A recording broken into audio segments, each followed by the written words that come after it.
Okay, guys, welcome back to another episode of that Briefcase in the Barn with me and Gary. Show sponsor is Arbonne. Got some Arbonne here. Energy Fizz. I put it in drinks. Gives me good energy. Love this stuff. Actually replaces coffee quite a bit. Switch it out. Feel better. I drink about 8 to 10 cups of coffee a day. I feel great. We were just talking before the show that his wife says he wasn't interrupting enough, so I think he's going just hard from the start here. Tell you. To interrupt this just to go to the bathroom. You drink 8 cups of coffee, and I drink 4 liters of water a day. You serious? I'm dead. At least 4 liters of water. I'm not exaggerating. So you just have a water bowl with you all the time, and you're just I sucking have. it back? I fill up this with ice and water, Okay. and then I fill up 4 1-liter jugs. And when I get home by 5 or 6 o'clock at night, they're gone. And I drink more water at night. Letting her go like every 20 minutes. If we go to Vancouver, we have to stop at every third exit. Really? Yeah, or I just go in a bottle. Wow, that's We got a lot of problems. I've told you that. They're just slowly coming. yeah. out. I've never seen someone addicted to water. You ever consider? Marie says it's a nervous disposition. She says it's just the way she said like you drink just out of anxiety or something. I don't know. Anyways, I've heard it's good to drink a lot of water. I think Has this never come up in freedom sessions for you? No, I have way too many other actual seriously big, That's fair. big Yeah, issues. this is pretty wild. Pretty minor if you drink 4 liters of water a day. Okay. Did you sell your place yet? So just for context, Gary took me with him to a showing last week. Can you talk about that on here? No. Oh. No. You don't want to make a plug for that place? Sell it? Try to sell it? Yeah, I do have a listing. It's a beautiful property, chicken farm. I can say that. Yeah, it's a that's nice what place. I mean. Talk about the listing. Oh, about the listing. Yeah. Yeah, beautiful breeder chicken farm. A lot of shekels, but beautiful place. 6 acres, 4,000, 5,000 square foot home, 5 bedrooms. Who would be describe the ideal buyer? I mean, it could be anybody who has a bit of money. I need quite a bit of money to buy it. But it's likely somebody that sells something else, either like 2 families that sell 2 acreages and want to have a chicken, like have a business that, the way that supply management and farming in general works is you just make payments and build equity, and that's it. Like, Okay, so maybe back up. So the property it's a chicken farm. It's a chicken farm. Okay. Yeah. You don't typically in most types of farming, you're not building wax of cash. Some more than others, cash crops and different types of animals. But like, especially in the world I'm in supply management, you pay down debt and that's the money you make. Like these things the return on investment is horrible. Horrible. Like 3 to 5%, which doesn't even make the interest payment right now. So typically you need, if you took the total lifestyle, it's lifestyle, but I mean, it's a good way of living. And typically the stuff goes up. That's of course changing. Now stuff's going down. So everybody's all mixed up because they're not used to stuff dropping. They're just used to it always going up. Yeah. I think I've said that before to you. Like anybody that bought anything in the last 20 years, all they had to do was hang on and time would take care of their dumb decision. But now the dumb decisions are getting flushed down the toilet. Yeah, fair enough. The beach, especially over the last 5 years. A lot of naked people on the beach. Just starting. I would say just starting. You're starting to see it. You're seeing a lot of residential listings where people are selling for 100 to 200,000 less than what they bought for, which sucks. Now, of course, a lot of those people had bought a long time ago, but for people that bought their first place and have to sell now because of life changes, that sucks. It sucks. Also, I feel more for the shame side of it. Like just in our culture, there's just so much shame attached to money and not having enough of it. And I think that is, I just feel for people struggling with that. Money doesn't have feelings though. I know people do. It has a real effect. If you had someone you loved that lost lost a couple $100,000 on a house, you're not going to be like, no big deal. Yeah. You're going to be like, that sucks for you. Yeah, that does. Yeah. Especially because, and this again, like people can't stand realtors sometimes because of the pressure, but like there's 2 sides of the coin, right? There's the side where basically you have, especially in 2020 and 2021 and 22, the beginning of 22, where, if you waited 3 months, the price went up 10%. Like things from 2019 to the peak for sure doubled, houses. Yeah, I bought my house, I think in 2015 for $261. Sold it for $750. Yeah, now that was, so there was a couple run-ups, right? Because I actually sold a place in Chilliwack in 2015, and it sold for about $320,000, and that house by 2018 was worth about $600, and it stayed right about that until 20 until the interest rates went to the floor, right? Yeah. And then it doubled one more time. Yeah. And of course, now we're somewhere back in the correction phase and nobody really knows what that is. Yeah. It's not correcting as much as I thought it would, to be honest. Like it hasn't yet. You still think it might be coming though? Yeah, because we haven't actually hit real job losses, right? A lot of businesses are drowning. I know personally a lot of businesses. I talked to a guy the other day, he owns a store in town. And he says he's having the worst sales in 20 years in his space. And it's a very consumer based, very, new building, renos, that type of, yeah. So, no, I think it's still coming. Good segue. Proverb of the week. I texted it to you this week. I was curious what you thought about it. The Lord directs our steps, so why try to understand everything along the way?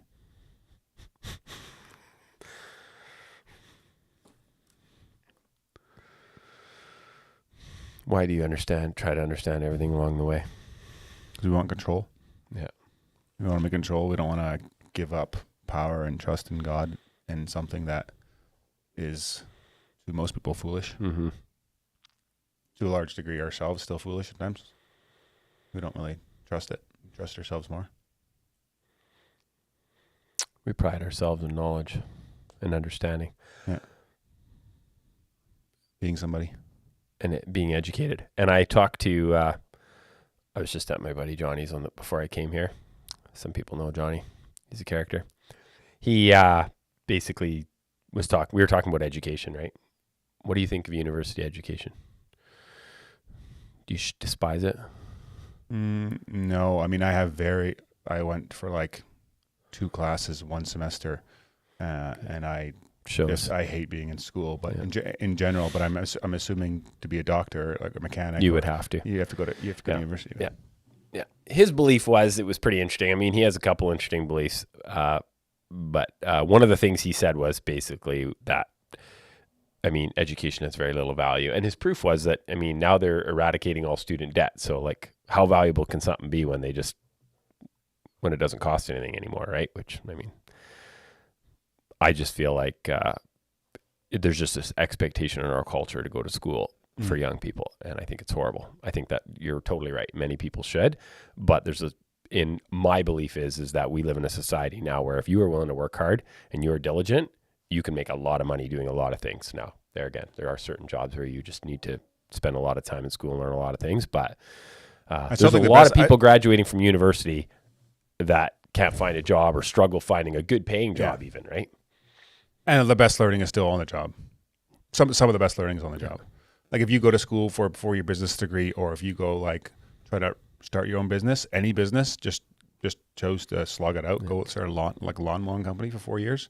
Like you're gonna maybe not know about all the different things in business in general, the terms like that, but you're gonna learn a lot. How to run a business, and you can learn how to work hard and do those things. So I think I think there's a lot of waste, obviously, and bad things being taught.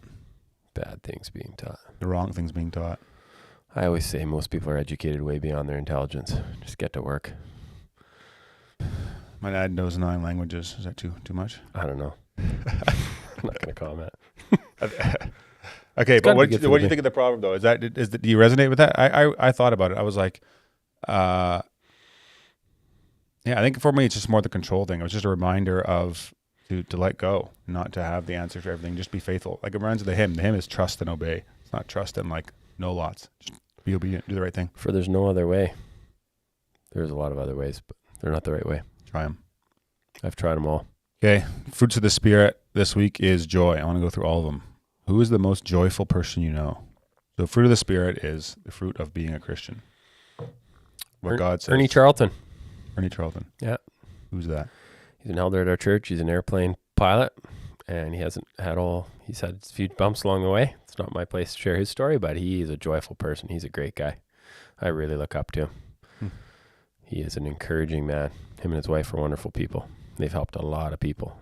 And they are the epitome of joy in all circumstances. There's probably many others, but he's the very first person that came to mind. I really look up to him. I think it's interesting, as I was writing this down on my notepad here, is that of all the fruits of being a Christian that God says, the second one is joy, like happiness, being happy, being a happy person, joyful person. Like you don't really traditionally think of Christians being happy or joyful people. No, because they're spending a lot of time being focusing on what they shouldn't do. And when you focus on negatives, you're negative. When you focus on grows. Yeah. Who's the most joyful person you know? Peter Hedstrom. You've mentioned his name before. Yeah, so I met Desiring God guy? Yeah, Desiring. Okay. Yeah. I met him at a Desiring God retreat. Him and his wife would come to our house every year, roughly every couple of years, just to encourage me, Nicole, and stuff like that. And when they were at our house, it was like God bent down and breathed into our home. Like it was incredible. Nobody has ever said that when I've been at their house. Me neither. Far from it. They usually ask the other way. Nicole always says when they come over, you know, like when people stay at your house for a week, whatever, after a while, you're happy when they leave, you know, you're just relieved. With them, it was always the opposite. Okay. It was always the opposite. They were just such a joyful, awesome blessing. But again, had some very hard things happen, and I think that shaped them. Yeah, people typically, and I have a lot of people in my life that have a lot of hard things happen, they either go two directions, right? Generally. They either really spiral downward into a state of resentment and negativity, or they are, God just builds a beautiful thing out of that, and they have great character and see things pretty clearly. Let Go, Let God. Yeah. One of my favorite songs. Got some feedback from last week. No climax to the hitchhiker story. What's the craziest hitchhiker story you have? The people want to know. And Steve DeVry said Kaylee is not okay with picking up hitchhikers. Yeah, well, like, no, he's newly married. He's newly married. She's not that submissive. It's totally fine. Got a ways to go. It's totally fine. Okay. My wife's not either, and we've been married for 13 years, so no judgment. But yeah, she's not okay with picking up hitchhikers if he's in the vehicle as well? I don't know. I didn't confirm that with him. Well, neither is my wife. This is why it's a problem, right? Steve, text me. Hitchhiker story. What's a story that you like, a memorable one that you're like? I've had hitchhikers. Well, I've had full vehicles, so I've had them just sit in the box. One story. Lay in the box. I don't have one particular story. Give me something. There must be one memory that guy sticks out. Something the guy said to you, or a real conversation. Oh, yes. I was coming home. This is embarrassing a bit, but I was coming home from skiing one time, and me and some friends, and my friends who, if nobody are, they're probably not listening to this, but we picked up a hitchhiker, and the hitchhiker, like, how old were you? I was young.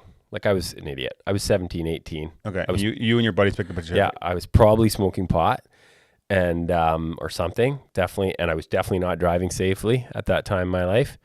And the guy, he was scared for his life, and he started crying and asked to get let out of the vehicle. That's just coming to my mind. Well, I didn't let him out. You didn't let him out? I didn't let him out. No. I said, you were desperate to get in here? Now you're staying in. And teach you a lesson. You got him where you wanted to go? Yeah, he got there safely. I said, no, be thankful. Be grateful too, right? Nice. Anyways. Nice. You sound like a joy of a person to be around when you were 17, 18. Even worse than now. Okay. There's the story. If you don't know the context, go listen to episode 3. Well, that was just my lecture. But what was the feedback in general on the hitchhikers? You got quite a bit of feedback? No, I think just that. Yeah, just that. Yeah. Steve really resonated that they've obviously discussed it, and yeah, he probably thought they should pick her up, and she said, not happening. Fair enough. Not happening. Fair enough. No, so my other good feedback. Yeah, people like it. Not much negative. Oh, I did get one. Curious what you think about this. So Rhett is who edits these videos. Doing a great job. He uploaded a little trailer for the episode that uploaded yesterday. Mm-hmm. So this always gets recorded roughly a week before. But on the thumbnail, he put, I think, a picture of Jesus, or like something like that. And I think I noticed it the morning it got published. I didn't really think much of it, but I got a message from a listener saying that, saying why I did that. That's offensive. And she was really offended by it. Yeah. And so made me think, I don't necessarily feel that offended by it. Growing up, I was taught that was like so super, super bad. Like it was worse to have a picture of Jesus, like the earthly Jesus when he was a human, in man form, anywhere in your house. If you did, it'd be like worse than being not saved. Like not being saved, that was pretty normal. But if you had that in your house, then you were really bad. And so that's kind of what I grew up with. And I never really understood why. Now I think I believe more that the divine side of God, like the spiritual side, is that's the command of what, third commandment or something. Don't. That's the command that's against people are saying that it's have no graven images or anything. Yeah. Yeah. Okay. And so I think that's on the divine side, but on the human side, I mean, he was human. He was just a regular looking man.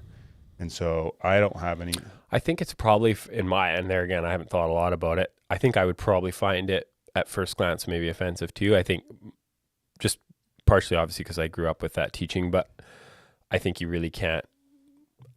I think the idea would be that you're trying to put God in some type of human box and it's still God. And it's like, well, you know, we're not going to do justice to the Lord. So why would we have some random picture of some dude and what does that look like? And, you know, I mean, we know people that we know do it are not trying to be disingenuous or irreverent. Right. And so I think from my perspective, it's like, if somebody sent that to me, I'd take it off because it's like, well, it's like if I would have noticed it, probably I think I would have taken it off before I noticed. But you didn't take it off in hindsight. But I seen it the morning of, and I left it up. Okay. But I thought it was interesting, and there's definitely there's two sides to that. But what about videos, movies with physical Jesus? Will you watch them? It's interesting because I just said this to someone the other day. It is fascinating how the things you are taught as a child, right or wrong, stick with you and right or wrong. Shape, That's right. Yeah. Right or wrong, shape how you are. And I always say it to people when we do freedom sessions. I always say it in general to people, search everything through scripture. Do not start talking about what you believe or what you've been taught or, you know, not that it's wrong, but it's like, that's not our basis for right and wrong. And I think that we all do it. It's natural. We have a frame of reference. You learn that in any social work class. So I think even on that front, it's like, yeah, I was just taught that's really, really awful. And I guess I'm sensitive to it because I feel like people that are convicted of that, they're seriously convicted of it. And I look at it, I would put it under the same verses where Paul talks about, you know, hey, some people choose not to eat certain meat or some people choose to, you know, hold a certain day special. And I just think, hey, I'm not going to let that be a stumbling block between me and somebody else that does wrestle with that. And so I would always err on the side of graciousness. And I probably should be more convicted one way or another, but I'm just not. You seem to kind of have landed in the camp where it's totally fine. Well, I think there's two different issues. There's sensitivity to the fact that someone's convicted by it. I think you should respect. Yeah. Like, I'm not going to knowingly offend people. I think that's like just being a shyster. Mm-hmm. Well, maybe I will sometimes to make a point. Like, I think there is, you know, like if some people believe that you're supposed to wear all black if you're saved. Like, there's people that believe that. Mm-hmm. I'm not going to go change what I dress. No, but you wouldn't necessarily make fun of them either. No, that's right. Exactly. So I'm saying that there's like they're just being respectful of it and knowing that some people are genuinely like offended by it. But then also the other side of it is like, I'm not convinced it's right. Like, just because you're convicted of it doesn't mean I believe necessarily or am convinced that it is for sure wrong. Like, I'm not sure. Yeah. Okay. But you're sure? No, I'm not sure. You got to know your crowd. Know the crowd. Yeah. That's where you're bringing it up. Well, I'll get Pastor Jonathan back on, see what he says. Or my dad. Those people are a lot more qualified to comment than I am. I don't like being asked those kind of questions. I don't feel qualified to comment. I could not tell. enough of a theologian. Sorry. I mean, I beak off about a lot of things, but I gotta stay in my lane, right? Let's talk about cow shit or something. Okay. What else is going on? Barnabas. I go to Barnabas Landing on Saturday. Okay. Explain what it is. Barnabas Landing is a family camp on Keats Island. So you take the ferry right beside Vancouver Island, roughly. Take the ferry to Langford, and then take a barge across. It's a ministry that they started like 30 years ago, and they're there to encourage families. And so amazing facilities on the ocean, and they have about, I think there'll be like 12 families there, roughly. They do it for 12 consecutive weeks in the summer. And they watch your kids for you in the morning for 3 hours. They have like, I think under 5, they have 1-on-1 babysitters, and above 5, it's a little bit less for 3 hours. And then in the evening, they do it as well for 3 hours. They put the kids to bed for you. They have a farm on the camp. How is this place funded? All donors. Okay. How did it start? This guy had a vision to do this, and he started it with a small cabin, one cabin, and he just built it from there.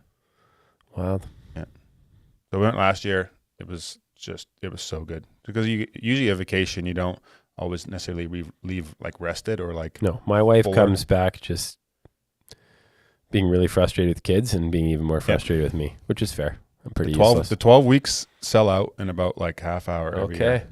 How much is it? So for us four, it's $3,000 from Saturday to Thursday. So about $500 a night.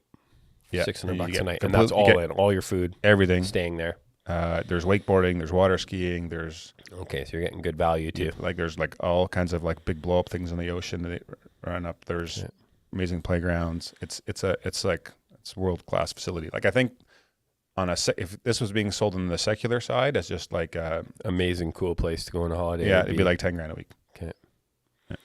Okay, but it's a Christian organization. Yeah, and it's all people that have the same values as you, right? So they have a pastor that comes in and encourages the couples in the morning and stuff like that. So yeah, that should be good.